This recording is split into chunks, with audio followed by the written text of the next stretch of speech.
the way you do this accounting, when households save, that is also, quote, a leakage out of the system. And that's the exact words they use. I'm not trying to draw an analogy and saying, oh, well, you think of it. I mean, no, literally in textbooks, when they have what's called the circular flow diagram, where money goes around like clockwise in the diagram and goods and services flow counterclockwise from like a standard introductory economics book, especially if the author is Keynesian, they will say savings represent a leakage out of the system. And so over time, if that's not checked, the economy runs out of income and then we're in a depression. And I would hope that Carney, who's got a background in libertarian free market economics, knows that would be an incorrect analysis. When households save, that doesn't doom us to a downward spiral where, oh, geez, that means now the businesses don't have as much revenue. And I'm saying likewise, if you view it as, oh yeah, in period one, Americans earned a bunch of income and now they have to decide how to spend it. And if they spend it in America, then that keeps the income here to set us up for round two, and we can just keep going, oh, but man, if they spend it on foreign goods, some of that income goes abroad, and now Americans don't have as much income in period two. And we're starting out like at a lower plateau, and then it just keeps happening. And I want to say, if you don't buy the saving critique, then you should realize something else is screwy here as well. Welcome to InFi, the future of finance. Hey everybody, welcome back to the InFi podcast. Today I am going to be responding to two interesting arguments or glib talking points that I heard in two recent debates over Trump's tariffs.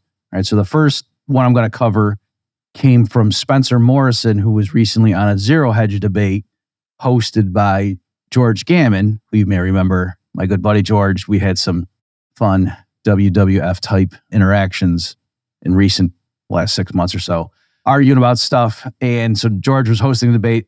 Spencer Morrison was in favor of protective tariffs and heartily applauded Trump's so-called Liberation Day.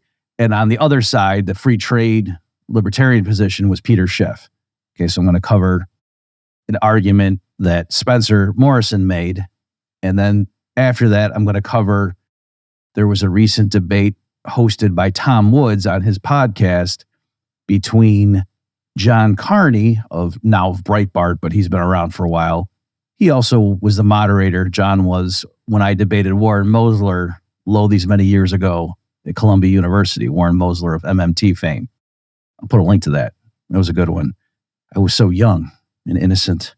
So anyway, on Tom's show, John Carney was there defending at least the spirit of the Trump administration's tariff policy. I don't know if John has quibbles about the implementation, but he certainly was saying, yeah, libertarians have a blind spot on this issue, and was making the case for protective tariffs. And then Gene Epstein was there, formerly of Barron's. He now hosts the Soho Forum, was there to push back and say, no, free trade is still the way to go, especially if you understand the principles of libertarian free market economics.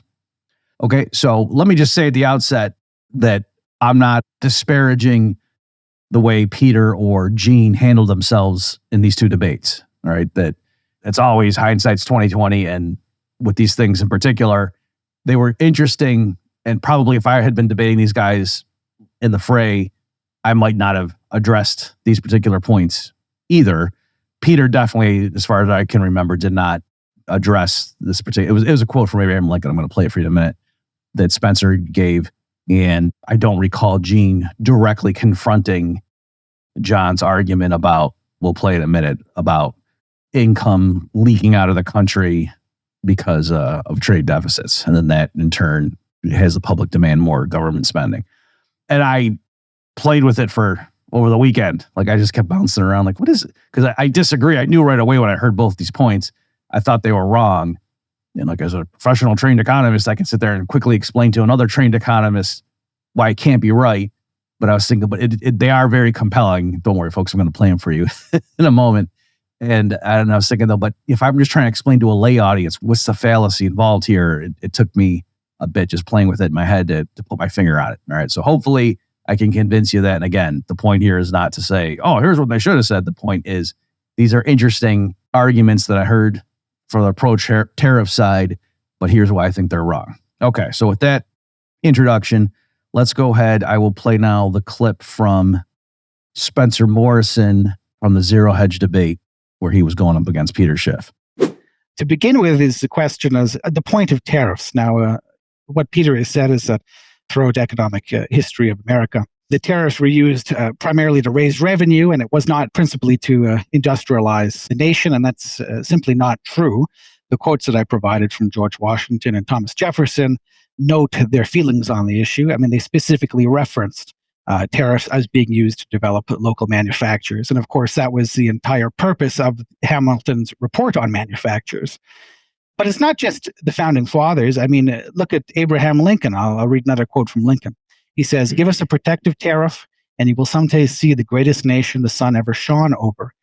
He was a big believer in tariffs for manufacturing. He said, "I don't know much, but I know this. When we buy the manufactured goods abroad, we get the goods, and the foreigner gets the money. When we buy the manufactured goods at home, we get both the goods and the money." Okay, so besides the authority one may invest into Abraham Lincoln, unless you're from the South, maybe you don't, there is a certain compelling glibness to that line about, yeah, if we buy the manufactured goods here or from abroad, then we get the goods and the foreigners get the money. But if we buy domestically, we still have the goods and now we also keep the money. So doesn't that seem like you would always want to just buy American? Okay, so let's go through that. So one thing is, in case you don't know U.S. history much, the tariff issue was conventionally described as one of the things leading up to the Civil War. I mean, slavery was another major thing, of course, too, right? That you may vaguely recall from your history class, the Tariff of Abominations. Right? They always had good names back then also. I liked in 1873, they demonetized silver. They ended what's called the free coinage of silver. And so the pro-silver people called that the crime of 73, and that kind of went down. You may have heard of that vaguely, too. Okay, so anyway, the issue was the South was an agrarian economy, and so they relied on exporting their agricultural output, their cash crops like tobacco and cotton and whatnot, and then they would use the revenue from that to import manufactured goods from Great Britain and Europe, continental Europe. And the North was primarily a manufacturing center, certainly by the time this leading up to the Civil War. And so how would a tariff affect things? The tariff would make it hard to import goods from abroad. And so it put an incentive for people to buy from the North. Okay, so you see how there was a sectional differences there. The South wanted free trade because they wanted the ability to sell their goods on the open market and then to buy from the cheapest producer, who happens in many cases to be located abroad. Whereas the North said, no, how about we just do everything local? Because then that meant they would get all the business from the South. Okay, so there's no doubt that the Northern manufacturers benefited from a so-called protective tariff, just like Detroit automakers are happy if the U.S. government puts in place a big tariff on Japanese cars, but that by itself doesn't prove that it benefits Americans as a whole, right? So the case with the tariff on the cars, yeah, you can make U.S. automakers better by making foreign cars artificially more expensive, but that of course hurts U.S. car buyers because now the cars they buy are more expensive, whether they buy foreign or domestic, okay, than they otherwise would be. Okay, so besides that though, let's just try to unpack and just say, okay, but let's get to the fundamental nature of it. What specifically is wrong, in my view, with Lincoln's quote? So for one thing, taken to its extreme, in other words, if you just thought that was really the decisive consideration, then the U.S. should never import anything. Trade in general, not just unfettered free trade with no guardrails, but just in general, any trade, period, with foreigners would seem to be silly. That we're just having white wealth siphoned away from us. Just in general, you could always say, oh, some guy in America is considering importing something from abroad. Well, why do that? Just get it local. And then we'll have that thing plus the money. Okay. And so you could say, except possibly for things that literally cannot be made in America, but that's not very much at all, right? America's a big region blessed with all sorts of natural resources, and our workers are quite skilled. You could make just about anything in the United States. It might cost a lot more, than what it would take to make it broad. But now we're starting to get to, that's going to come into play. So that's why. But anyway, we're getting ahead of ourselves. All right, so there's that element. So if you found Lincoln's aphorism to be compelling, then I would say, why just stop with putting in place a 25% tariff on foreign imports? Why not put a 10,000% tariff on foreign imports to really make sure we keep that money home? Okay, so there's that element. Also, during the Civil War, the Union used its Navy to blockade the South, right, to seal the South off from international trade. So one might ask Lincoln, why are you giving such a benefit to your enemy in this conflict? You're ensuring that the South gets to keep all of its money. Then look at all the manufacturing. You're spurring the manufacturing sector in the South. What are you doing? This is the worst time in the world for you to be encouraging them to produce things locally. You don't want them figuring out how to crank out cannons and muskets and whatnot. Okay, so there's that element that when it comes to a war, people seem to remember that international trade helps a region and that the way you hurt your enemy is to cut them off from international trade. So this ties into Henry George, an economist most famously associated with land taxation. That was his big recommendation, was to try to raise revenue from taxing the land instead of income, labor. He had a famous quote saying, this might not be exact quote, but the spirit of it was, protective tariffs is what we do to ourselves in peacetime. Something like, during peacetime, we levy protective tariffs on ourselves, doing to ourselves what the enemy tries to do to us in wartime. Something like that. Okay, so again, if you think tariffs are good because they keep out cheap foreign crap, or I'm just adopting some of the rhetoric that we hear nowadays from the MAGA folks, then again, why is it in World Wars I and II, the Allies blockaded Germany and tried to stop stuff from getting into Germany from abroad? And why would they do that? Weren't they giving the Germans a booming economy and helping their workers to have higher real wages? So, okay. But let's keep going through this. There's more to get at the essence of what's wrong with Lincoln's dictum. Let's suppose the goods in question are already made, right? That's where we're starting the analysis. The goods have already been produced.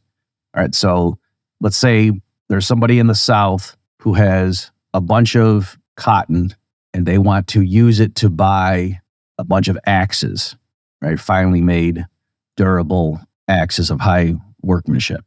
Okay, and they can't produce them easily in the South. So they're going to import them, right? The South is specializing in agricultural output, and they're going to use it to buy axes from somebody. And so they can buy it from a manufacturer in London, or they can buy it from a manufacturer in the north of the United States. All right, and so the way Lincoln is framing it is he's saying, if you buy it from the people in London, then the people in London are going to have the cotton, and you in the South are going to have the axes. But if you buy it from the people in the North, then you're going to have the axes, and the people in the North are going to have the cotton. So you see how we're up the cotton if you do it the latter way? That's his argument. Everyone agree that's his argument. And I want to say, no, you're missing something. If the axes already exist and they're sitting in a warehouse in Philadelphia, and there's also some axes that exist in a warehouse in London, then now the people in the South are trying to figure out who do we want to buy it from. If they buy it from the people in London, now the U.S. is down the cotton, but it's up the axes, right? The axes didn't disappear from the warehouse in Philadelphia just because the people in the South imported it from London, right? So now the U.S. has more axes than it did before, and it's got less cotton. If instead they buy American and they ship the cotton to Philadelphia and the people in Philadelphia ship the axes down to the South, what does the U.S. have? It's got the cotton and it's got the same number of axes as it did before. So you see the actual incremental change between the two possible transactions is that if they buy local, it's just a rearrangement of the existing stockpile of goods within the United States. If they buy foreign, the U.S. goes down some cotton and it goes up some additional axes that come in that they otherwise would have had. Okay. And so the question is, the country as a whole, is there some sense in which we can say, does it benefit from going down some cotton and up some axes? And I want to say yes, because by stipulation, the people in the South prefer the axes to the cotton they have to give up to the people in London to get it. Otherwise, why would they engage in the trade? The people in London aren't holding a gun to their heads. The people in cotton think it's good. They benefit. They prefer to get the axes from the people in London than the cotton they're giving up. So they benefit from that trade if we just look at them. And then the people in Philadelphia, they're not hurt by that. They get to keep their axes up there. So you can see this very simplistic way of looking at it. But again, that I'm trying to meet Lincoln on his own terms. Trading with the people in London makes the people in the South better off. And the people in Philadelphia still, they're not hurt. No one's taking goods away from them. So they're the same. And then we can take it one step further and say, why is it, especially if you consider like the cost of transporting the goods over the oceans and such, why wouldn't the South just naturally prefer to trade with the people in Philadelphia? And the answer, of course, is that the people in London will give them more axes for a given amount of cotton than the people in Philadelphia will. Okay, so the case is even stronger that if they import from abroad, the U.S. ends up with more axes than they otherwise would have had, like an even bigger increment for a given amount of cotton. Okay, so that's the way you would do the analysis if you assume the axes already existed. Now, you could say, well, okay, sure, but presumably what Lincoln had in mind was that they didn't exist yet. And that's because that's what he's saying, that you're not doing the analysis he had in mind, Murphy, because we don't have the axes in your example if they haven't been produced yet. And so that's why if the South buys from the North, the country gains new axes. That one might accuse me of doing a rhetorical trick by starting the clock after the axes already existed and were sitting in inventory in Philadelphia. And then again, just to make sure you follow that, and I was showing by buying local, we're not increasing the amount of axes in the possession of Americans. It's just the Americans in Philadelphia, it goes down, right? They had axes and they have to send it to the South, so now they don't have it anymore. And then the people in the South had cotton and they send it north. So they're just rearranging. It's not the country is gaining axes from that trade per se. It's just rearranging who owns what. Whereas if you buy from abroad, new axes come into the system. The amount of axes owned by axes. I know what I'm doing. It's in math, you have the XY axis and the plural that is axes. That's why I'm saying it like that. Okay. I should have picked something else. I should have picked telescopes. Anyway, so that's what's happening there. And you can see how Lincoln is wrong to just make it look like it's obvious we clearly gain because we end up with more stuff that no, we don't. If you start the analysis assuming the axes have already been built and that they're, again, sitting in a warehouse in Philadelphia. So one might come back at me and say, well, wait a minute, maybe that's loading the deck and Lincoln surely had in mind that they haven't been built yet. Okay. But it takes real resources, including human labor power, to make axes, right? They're not just falling from the sky. And so I'm happy to do that. We can say the axes don't exist yet in the United States. And so the South, again, they have a bunch of cotton they just harvested. And they're trying to say, what do we do with it? We want to get axes. We can get them from London or we can get them from the North. And they haven't been produced yet in the North. So they can have the people in the North make some axes and give it to them. And then the question is, what does the country end up with there? Lincoln would just say, oh, so now we have axes and we still have the cotton. Isn't that good? The South got what they wanted and the North has a bunch of extra cotton now, as opposed to all those people in London getting it. So clearly buying local is preferable, right? And no, you're leaving something important out, that by buying local, yes, the country retains the cotton within its borders, but you know what it loses? The labor and other resources that the North had to expend producing the axes, right? They had to go cut down some trees. They had to use the lumber to make the handle. They had to use, I don't know, what are the resources if they used stone or something, or I don't know what they make the axes back then, some type of metal to make the axe, right? So there's all sorts of real resources that went into the axe production in the North.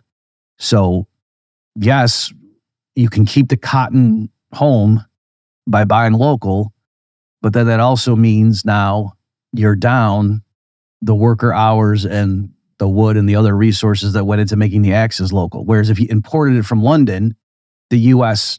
wouldn't have to give up those resources that go into axe production. Okay, so again, my point is I'm trying to say is that Lincoln's arithmetic, he's leaving out important things. Again, if we're starting the clock when the axes have already been produced in both places, then the U.S., Lincoln's saying, oh, now the U.S. is up an axe, but it keeps the money. And I'm saying, no, it's not up an axe. If the axe already exists in Philadelphia, by them sending it south, the U.S. has not gained any axes. They already existed. They're just rearranging who owns them. Okay, so that shows Lincoln's leaving out something important from the calculation if that's where we start the clock. And then if you say, okay, well, I don't want to start the clock there. Let's start the clock before the axes existed in the United States so that U.S. production in the North genuinely increases the amount of axes owned by Americans. We can do that, but you can't ignore the fact that it costs real resources to make axes. And so then again, Lincoln's arithmetic where he's saying, oh, we're up an axe and we keep money if we do it locally, or we're up an axe and we're down money if we do it foreign. No, he's leaving out something important. Axes don't just pop up out of the ground. They're not manna from heaven. And so, again, the way to frame it is to say, if the U.S. buys it from London, we're down cotton and we're up axes, and the North is unaffected. If we buy local or within the United States, the U.S. is not down cotton, right? It's just been transferred to other Americans, but it is down, and it has the axes. The people in the South have their axes, but now the people in the North have less labor time and lumber and other resources that went into making the axes, right? And so then so you see, oh, so it's not just we have more stuff in the one case versus the other. No, we have different types of things. Okay? So now that I've clarified what the actual gains and losses are in terms of goods, let's go through it. From the South's perspective, it's a wash for them, right? They're giving up cotton and they're gaining axes, right? Either way. If they ship their cotton to London, they don't have the cotton anymore. And if the axe is coming from London, they've given up the cotton to gain axes. That's what they do if they trade with London. If they trade with Philadelphia, it's the same thing. The people in the South don't have the cotton anymore, but they have the axes, right? So whether they buy foreign or local, we're assuming the price is the same, by the way. The people in the South, it's a wash. But now the question is, what about the people in the North? If the people in the South buy from London, the people in the North are unaffected. If the people in the South buy from the North, what happens? The people in the North get the cotton, but they lose out on the resources that went into the axe production, right? They're down the wood and the worker hours and blah, blah, blah. And so then the question is, does that make them better or worse off? I'm going to say, it clearly makes them worse off. And how do I know that? Because if they were better off from it, that's where the South would have paid. They would have just already bought from them. The reason the South, without Lincoln getting involved with a tariff, wants to buy from London is because they get a better deal. London will send them either higher quality, but let's just, to not confusing, let's say the axes are the same quality for a lower price of cotton, or for the same amount of cotton, they'll send more axes than the people in Philadelphia would. If it weren't the case, if the people in Philadelphia said, oh, no, we would gladly, what are they doing? What do they charge you? No, we'll gladly, we're doing the calculations on our end. We would much rather get your cotton and we'll give you more axes than the people in London will. Okay, because from our point of view, getting that cotton from you is more valuable to us than the resources we would have to devote to making axes to send to you. I'm saying, if that were true, then yes, it makes sense economically to keep the trade within the United States, because the South is this, it's indifferent to them, and the people in the North benefit by stipulation in this version of the thought experiment. But I'm saying under those circumstances, you don't need a tariff. The people in the South would have automatically just bought from the people in the North because the people in the North would have given them a better deal than the people in London would have. The only time you would need a tariff to come in to divert trade from what it otherwise would have been is if the people in London are sending more axes for a given amount of cotton. Again, keeping the quality of the product the same. Okay. And so then when you say, oh no, we're going to introduce the tariff, that makes the people in the South worse off. That now, when you're doing the calculation, you say, oh, if they buy foreign, the U.S. gets more axes for a given, and they lose a cotton. Whereas if you keep it local, domestic, yep, you keep the cotton home, but you don't have as many axes. So the people in the South are hurt. Okay, so I'm just showing when you can come up with any combination of factors you want to, the way to turn the dials on this thought experiment, but you're always going to come down to the fact that the only way keeping the trade within the borders of the U.S. clearly makes both the South and the North either the same, whether it's foreign or domestic, or one of them is, or both is better. In those cases, you don't need tariffs to force that outcome. That would have naturally happened anyway. Okay, so I hope I've walked you through just to show Lincoln's little aphorism there actually isn't the backbreaking blow that Spencer Morrison thought it was. Okay, so now that we've covered that, let's go ahead and play this clip from John Carney, where he is defending Trump's tariffs, or at least some version of them, in his debate against Gene Epstein. The second point I'll make is that I think Gene actually gets the causation backwards when it comes to the budget deficit. The budget deficit and the debt of the federal government is not the thing that feeds the trade deficit. It is actually the product of the trade deficit. When you have a trade deficit, income is leaking out of your economy. Everybody's income in the United States is somebody else's spending. When you're spending more on income that goes out of the economy because you have a trade deficit, you need to fill the hole or your economy will shrink, wages will fall, and unemployment will rise. How do you fill that hole? Well, it gets filled by government spending. If we shrink the trade deficit, the political demand for the budget deficit will go away. So I actually think that the way to a smaller government is through a smaller trade deficit. Okay, so first of all, let's just be empirical, and then I'll try to tackle like the essence of the argument. But in terms of the U.S. federal budget, point to me what line items are so much higher because of a reduction in U.S. income due to the trade deficit. The reason the U.S. government has been running such massive budget deficits over the years, the last 25 years in particular, is not because of income support programs, right? There's like the military budget is a big ticket. Interest on the debt is a big ticket. Social Security and Medicare are becoming bigger and bigger chunks of the federal budget.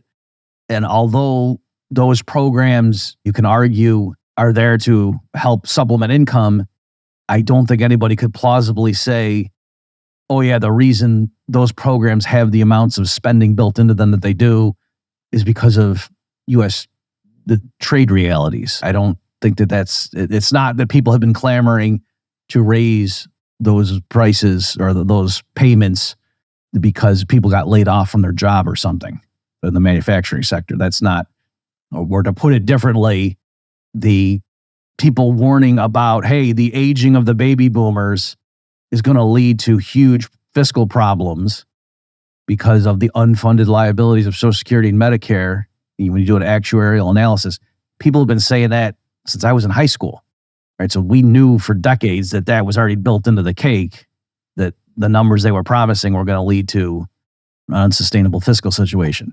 So again, I would just say, I don't think the numbers work. I don't think Carney can possibly point to the federal budget and say, here. In other words, if unemployment insurance and food stamps and other, the WIC program and things like that were clearly designed to help people who were down on their luck and couldn't find a job, if that were 40% of the federal budget, then yeah, I think his case would, bear further investigation.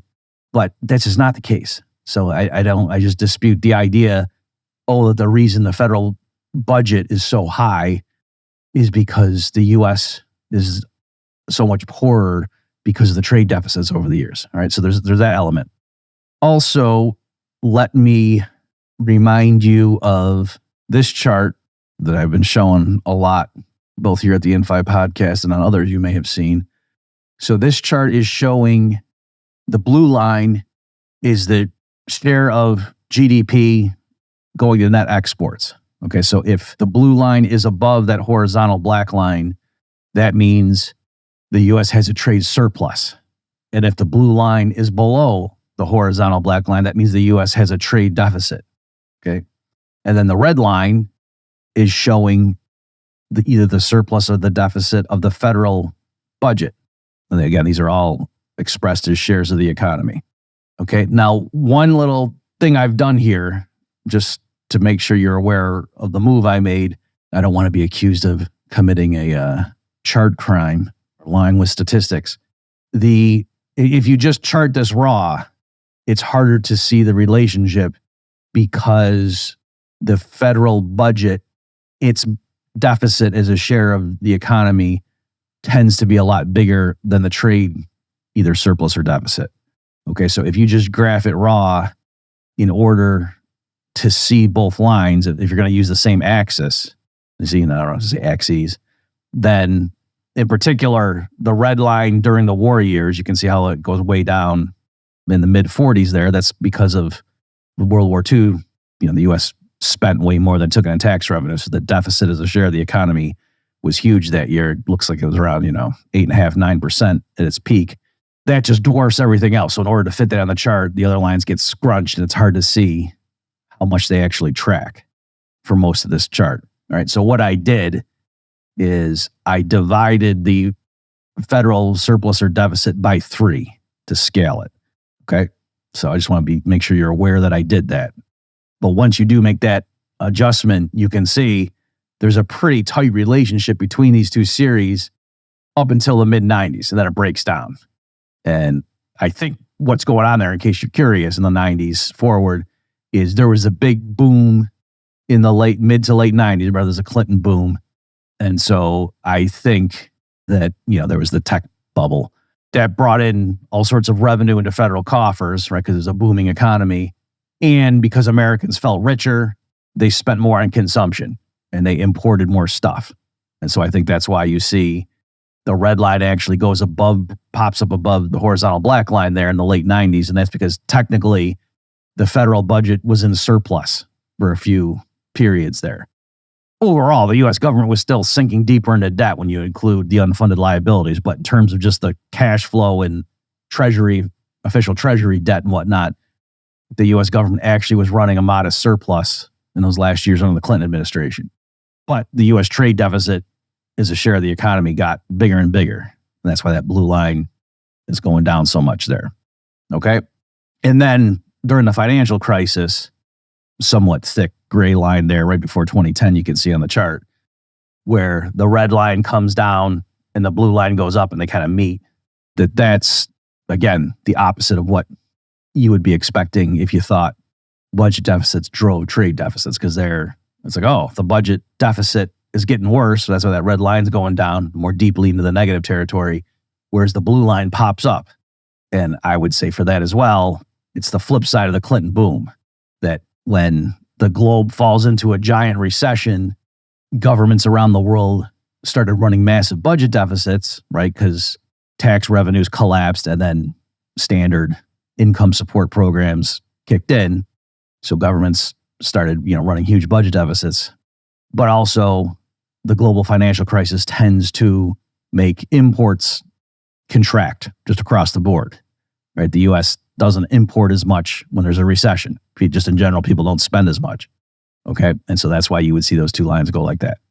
Okay. But except for that Clinton boom and then the great financial crisis, which were kind of flip sides of those issues, you can see there's a pretty tight connection between these two series. And I would say that what's driving it in general is the fact that other things equal, when the US government runs a massive budget deficit, that tends to worsen the trade balance, if you want to use that language. Okay, so intuitively, the US government needs to borrow money from somebody. Part of the people who finance it are foreigners. So foreigners are gaining a bigger stockpile of US assets, right? They're accumulating US Treasury debt. And so how do they pay for it? Well, they ship us goodies, TVs and cars and sweaters. And it used to be crude oil before the US was a net oil producer. Okay, so you can see how those two things would line up. And so now Carney is agreeing that, oh yes, even though again, they're not perfect, there's other things going on, but he thinks, oh yeah, I do agree. There's a connection between the US trade deficit and the US federal government budget deficit, but he thinks the causality is the other way around. He thinks that it's the US trade deficit that's causing the US government to run a budget deficit. And so just looking at these, the correlation that you see in this chart, you wouldn't know the causality, but I want to say, I think we have a pretty good case study. Look at the World War II example, right? So in the mid 40s there, you can see the red line goes way down. Oh, by the way, so the US government budget deficit as a share of GDP is actually more like 24%, something like that, because I forgot the scaling factor, right? So on this chart, it looks like it's around 8 or 9, but it's been divided by 3 to make the scaling comparable. So actually, it was much higher. Believe it or not, but when I said that, I thought that didn't sound right. I was like, geez, I thought it was a lot bigger in World War II. Okay, it was. All right. So anyway, you see there in World War II, when that red line goes way down, the blue line goes way down too. And then right after World War II, you see that red line shoots way up and actually goes positive. It goes above that horizontal black line. I mean, for a brief period, the US government's budget was in surplus right after World War II. Up, and the blue line's way up too. Okay, so we agree that there's a connection between these two. And the question is, what's driving what? And I want to say clearly, the reason the US government had a massive, massive budget deficit with all this stuff, again, we're saying relative to the size of the economy, the reason the US government had a massive, unprecedented budget deficit in 1943 wasn't because, oh man, Americans are just importing so much. Man, what the heck? We're just poor because we're foolishly sending all this income overseas. And that's why the US government, to try to support Americans, has no recourse except to run welfare program. It is no. The reason the US government had a huge budget deficit in 1943 is they were fighting World War II. Military spending was the huge component of government spending at this point. And then the reason the massive government budget deficit flipped from being hugely negative to positive in just a few years is because they drastically slashed spending once the war ended. And so that's why it flipped like that. Okay. And so I think clearly that's in that area there, the red line is being driven not by trade flows, but because of the military situation. And so then you say, oh, so that's why, to me, it makes sense that the blue line follows it. Okay. So again, what this chart is showing, once you do the scaling factor, is that it does seem from 1929 up through the mid 90s, there seemed to be a pretty good connection between the US budget and trade deficits. And the issue was just which one's driving the other. And I think, economic theory tells me it's the US budget deficit driving the trade deficit. And I think the case study of World War II makes it a smoking gun. Let me show you another chart that we've seen before on InFi, but I'll go ahead and show it again. This is showing the net international investment position. All right, that's the blue line.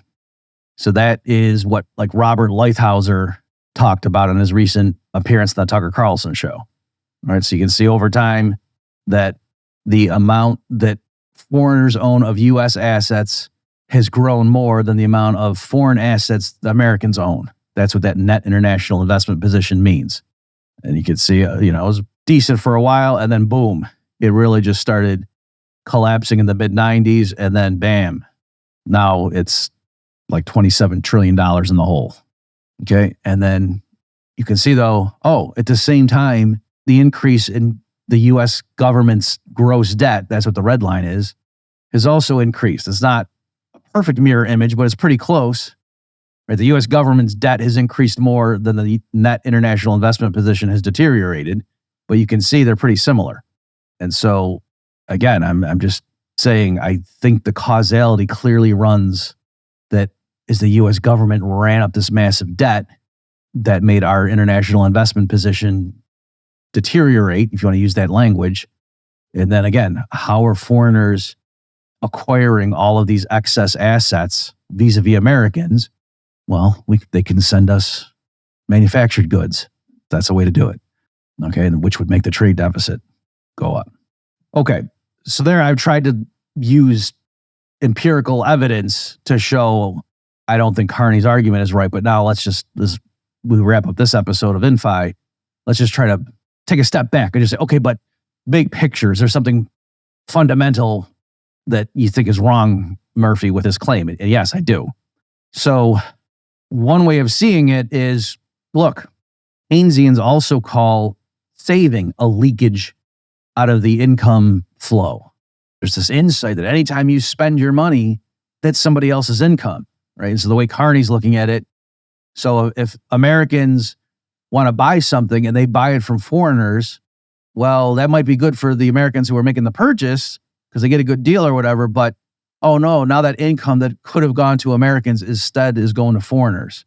And I would say, okay, if you want to think of it like that, but then notice too, you could also say anytime an American refrains from buying something, it instead saves, they get paid from their job or whatever, they earn a dividend from stock they own or something, and they could spend it. And by the way, they could spend it on investment too. I'm not saying they're just going to go blow it at the mall. They could also buy something productive. They could go build a factory or something. But the point is, if they don't spend it on something that directly is income to somebody else, if instead they save it, right? Because when you save, if you go put money in the bank, that's not income to the bank in terms of the bank is a business. When you deposit $1,000 in the bank, that's not $1,000 of revenue to the bank. They didn't just sell you something for $1,000. The nature of that transaction, both in terms of the accounting and economically speaking, is different from you spending $1,000 to hire some guys to start building a canal. Okay. So again, I'm not, when I say spending here, I'm not just including consumption spending. I'm saying consumption or investment spending. The way you do this accounting, when households save, that is also, quote, a leakage out of the system. And that's the exact words they use. I'm not trying to draw an analogy and saying, oh, well, you think of it. No, literally in textbooks, when they have what's called the circular flow diagram, where money goes around like clockwise in the diagram and goods and services flow counterclockwise from like a standard introductory economics book, especially if the author is Keynesian, they will say savings represent a leakage out of the system. That, oh no, income is dropping because some households, if they save 10% of their income, then it's like, oh, there's a 10% reduction with every cycle. And money just keeps getting siphoned out of the system. And so over time, if that's not checked, the economy runs out of income and then we're in a depression. And I would hope that Carney, who's got a background in libertarian free market economics, knows that would be an incorrect analysis. When households save, that doesn't doom us to a downward spiral where, oh, geez, that means now the businesses don't have as much revenue. And so now they have to give pay cuts to their employees. And now the employees can't go out and buy as much. And then it's a further reduction. And then just around and around you go until, again, nobody has any income and the economy is completely destroyed. Because gosh darn it, those households saved instead of spending 100% of their income, which is the only thing that possibly, if that's what you're thinking about, but something's wrong there. And I'm saying likewise, if you view it as, oh yeah, in period one, Americans earned a bunch of income and now they have to decide how to spend it. And if they spend it in America, then that keeps the income here to set us up for round two. And we can just keep going, oh, but man, if they spend it on foreign goods, some of that income goes abroad. And now Americans don't have as much income in period two. And we're starting out like at a lower plateau. And then it just keeps happening. And I want to say, if you don't buy the saving critique, then you should realize something else is screwy here as well. All right. So I think the way to handle it in both cases is to just, there's two ways of doing it. Okay. So one way is to say, that money isn't just going to sit there forever, right? Let's do the domestic saving example. A household gets $100,000 in income from their job. They spend $90,000 of it and they save $10,000. Maybe they put some in a bank and maybe they buy some stocks or bonds, right? But $10,000 of it is saved. And you say, okay. And then now that saving allows for, it pushes down interest rates. It allows for other businesses to borrow and invest, or they can consume too, right? And so you see that even though in a very, very, very narrow sense, the household saving might look like a reduction in spending and hence income, that is not a permanent quote leakage. There's an injection, if you want to use that language, back into the system. And those injections couldn't occur if it weren't for the prior leakages. And then the question is just, as a whole, is the system better off because of that detour? And the answer is yes. In general, if it's all voluntary and everyone's trying to maximize their own income or profitability, depending if you're talking about a household or corporation, then yeah, the household, by saving $10,000 and then that $10,000 being routed through professionals at the bank who are deciding, who to give loans to, or going into the bond market, and different companies are issuing bonds and vying for people's savings. The corporations that have the best track record or such are going to get the funds so they can go build factories, and the corporations that the market doesn't think are so hot, they're going to have worse ratings on their bonds and whatnot. That's how the market works. And that's better than if all the households just said, no, we don't want there to be any leakage. No household should ever save. Just every period you spend all of your income and have no saving. Clearly, that's not the way to have economic growth that's sustainable. All right. And then, so likewise, for the foreign case, if the household gets $100,000 in income, it spends $90,000 on Americans, and it takes $10,000 and uses it to buy imports. And now those foreigners have it. Well, what are they going to do with it? Well, they might buy U.S. exports. So that's one thing. That's one way the leakages can, quote, be injected back in, or they can buy U.S. assets with it. And then it's just a roundabout way of saving. Okay, so the timing is different, but you can see it's not that Americans buying foreign products permanently means those dollars, if you want to just look at physical dollars or think of electronic units, are gone from the system forever. Okay? And now, one last thing I'll say here, and I'll wrap up. You might say, well, yeah, but what about worst case scenario, Murphy?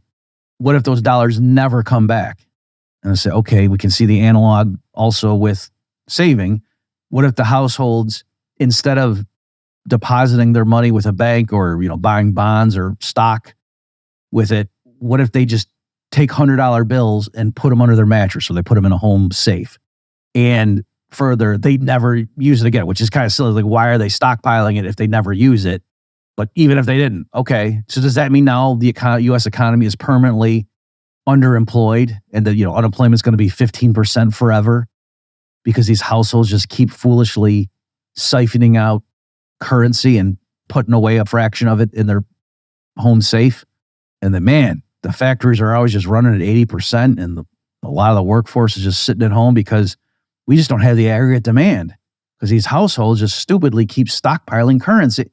No, so long as you didn't have government interference with wage rates and things like that, if you had a genuinely free market, prices would adjust. As the stockpile of existing dollars kept shrinking in terms of what was being spent every period, well, prices could just come down, right? So one of the central results in economics is that a given stock of money can provide all the services that money needs to provide.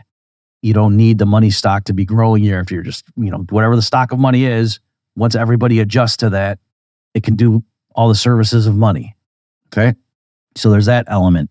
And then you just do the same thing with foreigners. If by stipulation, money just kept flowing out of the U.S. period after period, and again, you could say, why are the foreigners doing that? Like, what's the point of stockpiling dollars if they're never going to buy stuff with it? But you could say, well, maybe because it's the reserve currency, they're just using it themselves. Okay. Well, then looking at the United States, the fact that the amount of $100 bills keeps going down doesn't mean we're poorer, especially if you just say, no, the foreigners are never going to spend that down the road to try to get stuff from us. They're just accumulating extra $100 bills to use in their own economies. Okay. That wouldn't be a nightmare for us. That would actually be an amazing deal. We just print up $100 bills and send them to you guys, and you send us cars and whatnot. And then the chickens are never going to come home to roost. Right. So that's the element there I'm trying to isolate for you. So actually, let me have this be the last thing. There's a danger with that last little observation I made there. There's a danger of thinking that trade deficits are actually an unambiguously good thing and that foreigners are being foolish. Like, they're sending us cars and TVs and sweaters, and we're just sending them green pieces of paper that have pictures of our dead president. What's wrong with you guys? And that is wrong. But the reason it's wrong is that the foreigners aren't going to just sit on those $100 bills forever. They're going to use them, for example, to buy treasury debt. And then eventually the U.S. government's going to be in an untenable position. Okay, so for the same reason that a household, if they're running up credit card debt in order to fund vacations and luxury spending and going out to steakhouses, it would be foolish to say, we're ripping away. We cracked the code. Look, listen to this life hack. All you got to do is apply for a bunch of credit cards, and then you can go around town and get all kinds of fancy clothes for your wife and eat steak dinners and whatnot and go on vacations, and other people pay for it. This is amazing. How come other people aren't using credit cards the way I am?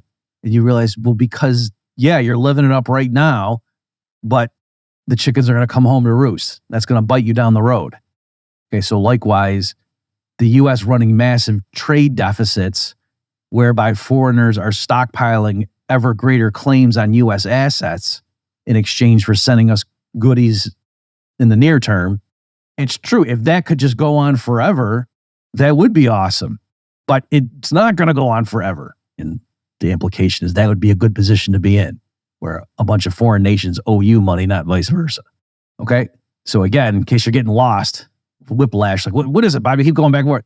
I am saying the reason it would be problematic if the U.S. is importing goods and, quote, the income is flowing abroad and not to other Americans, the reason that could be an issue is not the one that John Carney is citing. He's saying just straight up, because that's income that the Americans could have had, but now the foreigners have it, so we're poor. And I'm saying, no, that's not the issue. The foreigners now, what are they doing with that income? If what's happened, for one thing, they could just buy U.S. exports, right? And so that's fine. And so you can say, so if trade is balanced, we're not objecting to that, okay? And then Carney said, but that's not what's going on. The trade's not balanced. That's my whole point. We're buying more stuff from them than they're buying from us. And I'm saying, right. And why is that happening? How is that possible in terms of the accounting? It's because Americans are allowing foreigners to gain a larger share of ownership in our stuff than vice versa. Americans are sinking deeper into debt in particular. And so I'm saying the causality is Americans are living beyond their means, and that helps explain all the different flows in the accounting. That as Americans are issuing more debt, especially coming out of Washington, the foreigners are happy to finance that by sending us stuff, goodies. And then it helps explain all the trade flows and the income flows. All right. So again, the fact that somebody in the South wants to buy from London is not forcing the people in the North to run up debt. I guess that's a way of putting it. Okay. I will stop there. Thanks for your attention, everybody. See you next time.